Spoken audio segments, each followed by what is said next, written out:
Hello everyone. Today we will discuss chapter 8 from history, India's struggle for freedom. And in this chapter, first of all, we will discuss about the process of rise of nationalism in India. So basically, nationalism refers to the feeling of unity, loyalty, and devotion to one's nation, often fostering a desire for self-rule and sovereignty. Nationalism means a change in people's understanding of who they were and what defined their identity and sense of belonging. New symbols and icons, new songs and ideas forged new links and redefined the boundaries of communities. In most of the countries, the making of this new national identity was a long process. How did this consciousness emerge in India? In India, and as in many other colonies, the growth of modern nationalism is intimately connected to the anti colonial movement. People began discovering their unity in the process of their struggle with colonialism. The sense of being oppressed under colonialism provided a shared bond that tied many different groups together.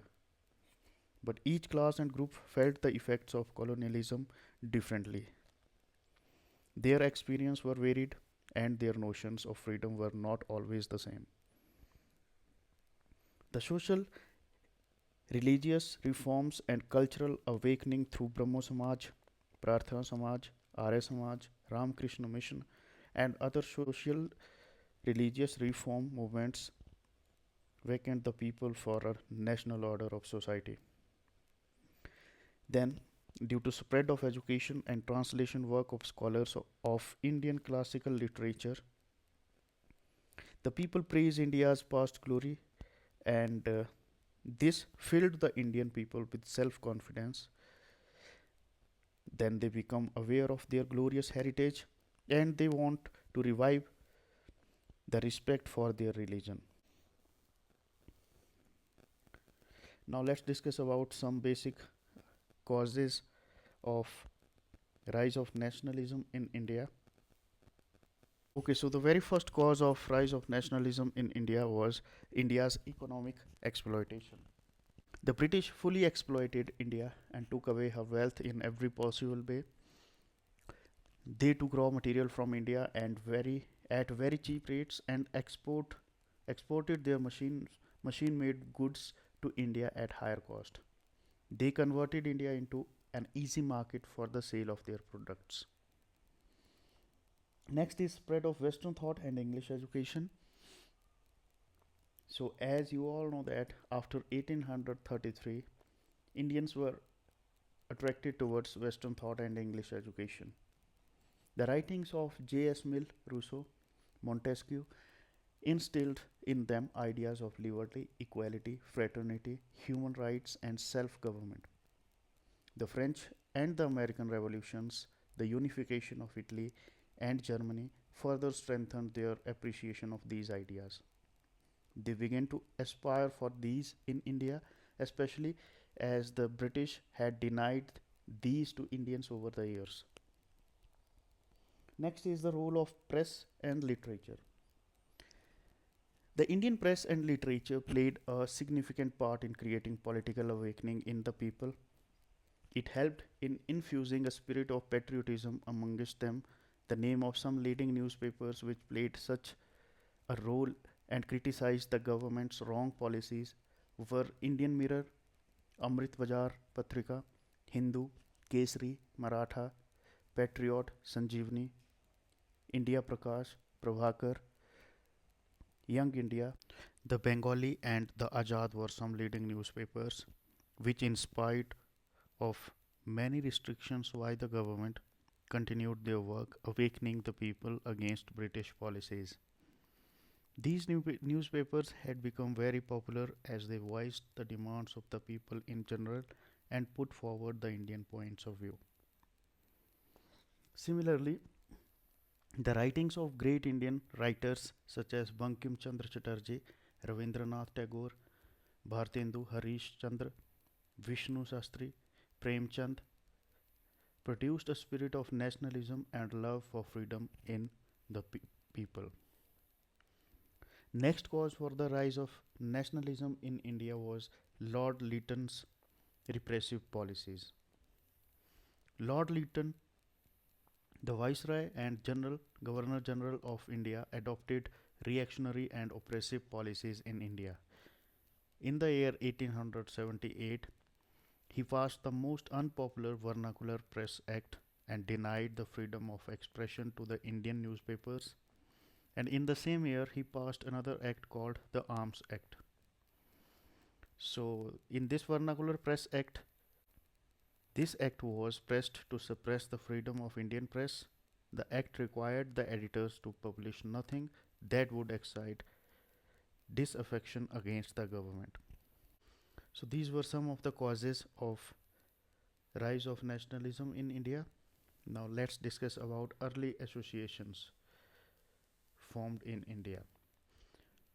Basically, the reform movements, the English education, and the growing economic and social exploitation of people brought into limelight a new class of Indians. These educated Indians became the political leaders of the national movement in India. As the British expanded their control over India, a gloomy sense of resentment grew among the people. However, unlike the peasants, tribals, and workers who protested through uprisings and revolts, the middle class took a different approach. They began writing books, articles, and newspapers in order to critically analyze British policies and raise public awareness. And their second method was to form organizations, associations, and societies for joint programs and activities. Their main goal was to use petitions and resolutions to protest British policies. They attempted to awaken the masses through public meetings and statements.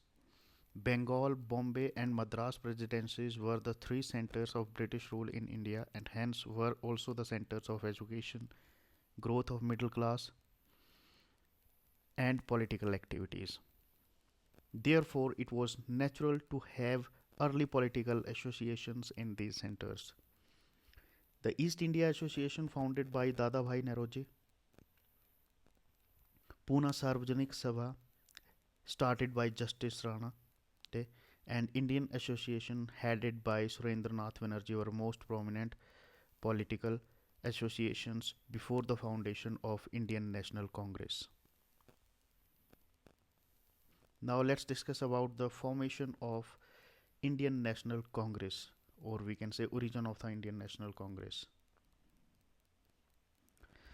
The formation of Indian National Congress in 1885 marked a significant milestone in the history of India's struggle for independence. The Indian National Congress was established to introduce well-educated and affluent Indians to politics. Founder of the Indian National Congress was Alan Octavian Hume. He was a retired British Indian civil service employee. He founded Indian National Congress to offer educated Indians a place for civil and political uh, conversation. So in 1885, the Indian National Congress was formed by A.O. Hume.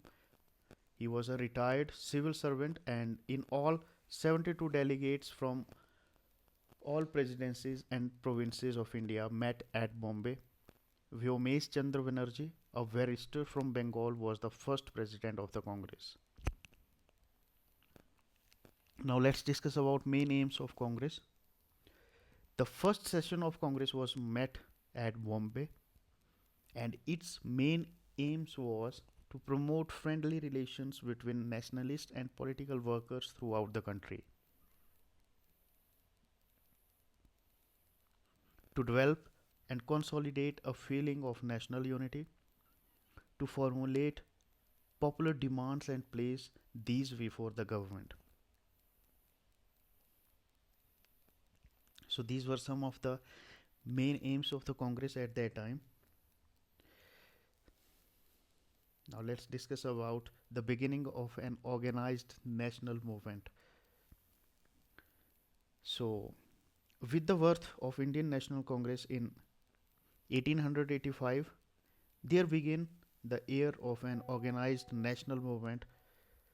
A national movement can be divided into three eras. The first era was known as the moderate era from 1885 to 1905. The second era is known as radical or aggressive era from 1905 to 1919, and the third era is known as the Gandhian era from 1919 to 1947. So first of all, let's discuss about the moderate era. The moderate era is famous mod basically the famous moderate leaders were Dada Bhai Naroji, Firoz Shah Mehta, Surendranath Banerjee, Gopal Krishna Gokhale, M. G. Ranade, and Madan Mohan Malviya. They are called moderates because their demands and methods were moderate. They believe in prayers, petitions, and peaceful agitation. The control they controlled the Congress during the first 20 years, and their major demands were a larger share in the administration of the country, expansion and further reforms in the Legislative Council, revoke of the Arms Act and separation of executive from judiciary, higher posts for Indian in government departments, abolition of salt tax and reduction in land revenue and expenditure on military. They wanted the government to pay attention towards welfare activities such as education, public health, and medical facilities, agriculture, and irrigation. So, these were some of the demands of moderates. Now, let's discuss about the role and influence of moderates. The moderates played a significant role in the establishment of Indian National Congress in 1885. This provided a platform for political agitation and advocating the reforms. The moderate nationalists worked towards fostering a sense of national pride and unity among Indians. They aimed to create a united front against British rule while maintaining a constitutional and peaceful approach. The moderate phase marked the beginning of organized political activities and the awakening of political consciousness among Indians. It laid the foundation for future nationalist movement. The Indian National Congress provided a platform for Indians from different regions and backgrounds to discuss and articulate their grievances and demands. The moderate leaders effectively presented the Indian cause on international platforms. This helped garner support from sympathetic individuals and organizations. Now, next is the partition of Bengal. The partition of Bengal was the territorial reorganization of Bengal, which was announced by the then Viceroy of India, Lord Curzon, on 20th July 1905. The partition of Bengal was the masterpiece of Curzon's internal policy. The partition of Bengal was carried out on 16th October 1905 under Viceroy Lord Curzon's presidency, which resulted in the division of Bengal into Eastern Bengal and Western Bengal. Indians were told that the partition of Bengal was due to the huge population which was difficult for the Britishers to administrate. However, the real intention of the British was to wreck the nerve center of nationalism, which was Bengal, in order to safeguard their interests. This was rejected widely by the people. Militant nationalism emerged as a result of the partition of Bengal, and the anti partition movement started after this partition of Bengal. The people of Bengal saw through Curzon's scheme. They started an anti partition movement in Bengal. The nationalists declared a day of mourning. The leaders decided to launch Swadeshi and boycott movement. So, next comes the Swadeshi and boycott movement. The Swadeshi movement started in India on August 7th, 1905. It was formally launched from Calcutta's town hall to increase indigenous production and reduce the import of products. Mahatma Gandhi referred to it as the soul of Swaraj, self rule. This is located in the Bengali state together with the Swadeshi movement. There was also a boycott movement that was started, usually using locally produced goods and burning British products are reportedly part of the movement. Following the British government's division of Bengal, the Swadeshi and boycott movement was pushed by the renowned Indian fighter Bal Gangadhar Tilak. And initially, the movement was limited to goods only, but later on, fourfold program of boycott was advocated: boycott of English, clothes, salt, sugar, etc. Rejection of English speech, rejection of government posts and seats in legislative councils, social boycott of those people who purchased these goods.